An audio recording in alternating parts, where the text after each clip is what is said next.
Hello, adventurers, and welcome to a brand new guide. Today, we're going to be talking about cooking. A lot of people have been talking about cooking in Wuthering Waves, but not a lot of people have been talking about all the features about Wuthering Waves that have the little bits and pieces that you need in order to utilize cooking to its max and get everything from it. If you were anything like me, I have been struggling with cooking because it does not tell you everything beyond the basic recipes. So let me tell you everything there is about cooking in one guide. That way you don't have to go a billion different places, and I will show you everything. And I mean everything. Okay, maybe not everything, but I'm gonna try.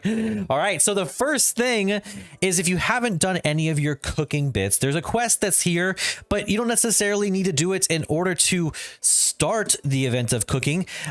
You can just simply do it in lieu with it, in between while you're farming and things like that. But what we're gonna start with is the basics of cooking. What's going to happen is when you first approach cooking, you're going to have a very limited amount of recipes, limited by your chef level. Your chef level is going to be the main thing that prevents you from having more recipes, because it's the easiest way to get recipes. However, it's not the only way. So whenever you first start, you're simply going to be building your recipes, whether they be green, blue, purple, or in the later bits, gold.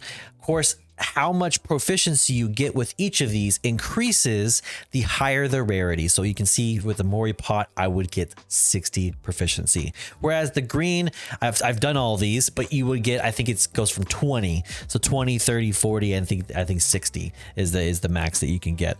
However, there's additional bits with that. Once you reach that max, you can no longer get XP with that dish. However, if you use a certain resonator, they can provide benefits. So as you can see, these don't provide benefits, but if I go around a bit and wait till I see a, let's make it happen so I don't look like an idiot. All right, Kudzu Kongi has a benefit with Taoki, has a chance to produce special dishes. What is the special dishes? At first, it seemed like, oh, well, maybe I just get bonus proficiency. Well, if you build those dishes, you get bonuses in the stats. So defense is what this one gives, 25% for the long buns, but the bonus one, the crystal clear one, gives 28%. So if you build this with the certain resonator that gets bonuses from it, you get additional bonuses. This is great for recipes such as, say, the Jinzo Maokai, which gives you a crit rate of 28%, and then champion Hot Pot, which gives you 30%. So insane buffs to your crit rate just from a dish, and the length of time that it lasts is actually really good. So what are the important NPCs that you need to know for cooking? First one is Panwa. The reason why Panwa is important is not only to talk about cooking whenever you first start, but also she has the recipes that you're going to start with. Now, a lot of these recipes may not be your favorite ones to use, but until you can unlock more recipes, you may have to start building on ones you don't like. My favorite ones personally are things like defense for endgame and crit rate, but there's nothing wrong with getting HP as well. Another NPC that's really important is Mahe. Mahe is essentially your grocer. In case you don't want to buy any recipe or any items for your recipes, you can buy from him the meats, but he also sells the necessary ingredients, things like sugar, tea, milk, that you may not have enough of to finish out your proficiencies. Additionally, you have another NPC further down, and we'll talk about that in a second, but there's important things to know about the recipes that you'll be building. A lot of the time when I was struggling to find recipes, I was trying to just max everything out, because every guide I read anywhere said that I needed to go and find NPCs around the world to find more recipes. That was a bold-faced lie. It's not around the world. It's actually just down the street. It's at the gift shop. And so we'll go here and go to Gankwe, who's going to have our additional recipes. And they're right here at the bottom, super easy to get, and has a lot of recipes, additional recipes for you to make from. And the reason why I say this is not just for shits and giggles. It's because when you're making these recipes, you will max out on proficiency and you will not get any more XP from that. And how do you, like, what do you do to avoid that? Well, you get more recipes. Unfortunately, with all the base recipes that you get from Pandois, you do not have enough XP to reach Top Chef. So that's the unfortunate part about the recipes, is you have to have more in order to reach Top Chef. Another place you can go to is the pharmacist. The pharmacist has all the flowers that you may need or may not have enough of to fill those spaces. Now, I am not one to advocate for simply buying just everything that you need to from vendors. Of course, if you can afford it, you can afford it. I'm not going to judge, but I have some routes for you to use that is going to make this so much easier. But before we do that, there is two major places that I was really struggling with because I could not find out where to get the recipes for this, because everyone's talking about, let's get these epic and these legendary recipes. And I'm like, where do I get them? There's two main places that they do not share on top of the souvenir shop that you need to know of. The first place is going to be your Sauna's Casket location with Chempy. So Uncle Chempy is actually hiding recipes in that final level 10, and that is the crispy squab recipe that he's holding on to. I don't know if he has any before this time. Looks like he does have one here, the weather cake recipe. So he has one a little bit sooner as well. But if you're looking for that major recipe, it's just hiding just in that level 10 ranking. And in the final place that you're going to find those recipes that no one tells you about is actually in your guidebook. Of all places, it's actually just sitting there in the guidebook, because nothing before, I don't think, tells you that it's gonna be here. There's nothing here, nothing here. Level 5 has your kudzu kongi recipe, and then level 6 has your mori pot recipe, which is the big one that everyone was looking for when I was first starting this journey to find out cooking. So all those places basically will fill out your recipe book. I don't know if there's more hiding around that are even more secret, but that was everything that I could find and list to get all of the recipes that I could think of. So we talked about bonuses. We talked about the NPCs that you need to know within Jinzhou. Thankfully, they're all in Jinzhou, so you don't have to worry about going a billion different places. But there's also an aspect about cooking that will be mostly important towards the end. As you get to Top Chef, you'll have to also deal with ingredient making. Ingredient making doesn't come to you right off the get. What you will have to do is you will have to talk to people to simply unlock the recipe. And as you can see under ingredients, it says Uncle Wei, Gang Shui, and Chen Pi. You have to talk to all these people, get the gourmet rumors, and they will help you to unlock those recipes to make the ingredients. Because as you go down here, you're going to see it requires to make things like hot pot base.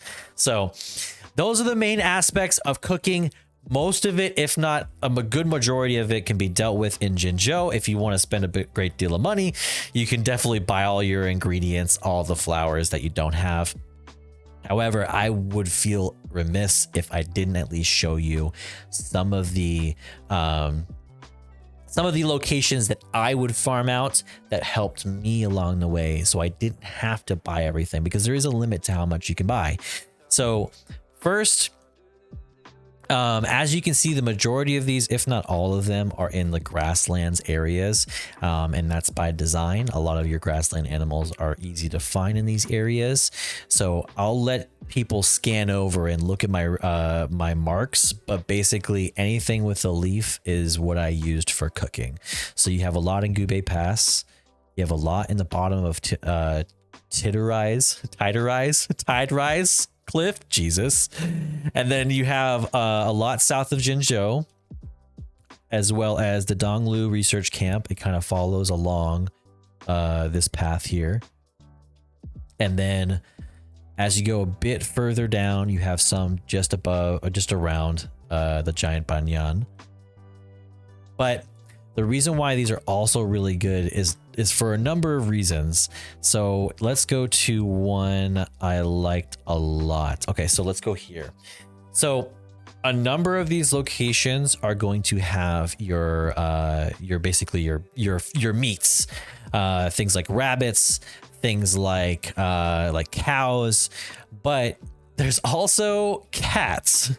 And the reason why I say cats is because, or I guess cats and dogs and sometimes other NPCs, but a lot of these locations have areas in which you can farm just random bits of meat on the ground. And all you have to do is just go to these areas. They don't move, but it'll just spawn random bits of meat. With that being said, that should be everything that's required for you to cook. Making sure you're using your resonators any chance you get to get those bonuses.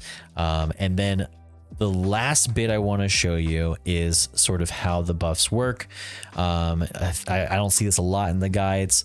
As you can see, some of these dishes have different symbols. A shield is on one, swords are on another, and then an item that has a little person on it as well.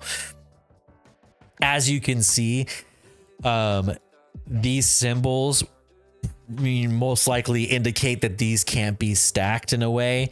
However, you can use multiple at once. For example, you can use your herbal tea, and then you can use the star flakes. And then I'm going to look at the bottom here and I'm going to see all of those benefits there. So you can stack them in a sort of way as long as they are different types of food. If you try to use two of the same food, it'll just take the most recent one you've eaten. So don't stack them that way. These ones are instant use. So these are things like restoring stamina or helping out your swim stamina. I think there's another one for grapple as well. I'm really hoping with the addition of 1.1 that we'll be able to macro these onto our bars. That way you can instant use them. It's just a little inconvenient sometimes to go back into it and then just restore, and then you can't use it again. So I'm hoping it'll be like a button press that we can do with some keybind changes, or maybe it's already set up and I just haven't seen it, but that's what I'm hoping with that.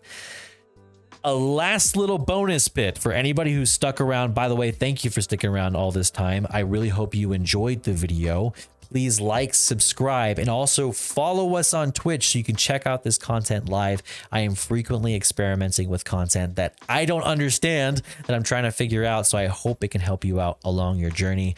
The last bit I'm going to show you, however, is synthesis. Synthesis here, I'm not going to go into great deal how you do synthesis, but just so you know, you can stack the benefits from cooking with synthesis. So making these potions, you have resistance potions, but the main ones I'm focusing on are the petrols. You can actually benefit your element of choice by 15%, and these are stackable in a sense that you can drink multiple ones and you can have multiple active. So you can use both the crit defense HP that you get from cooking, as well as the elemental damage bonus on top of that. So it's a really strong bonus.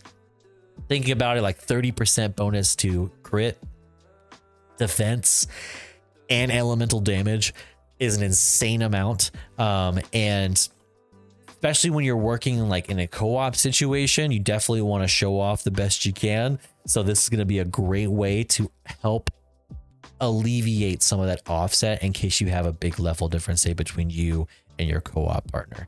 So I hope this was helpful. I hope you enjoyed the guide. I hope you found out something new. If there's something I missed, please let me know, because I definitely want to make a really thorough guide.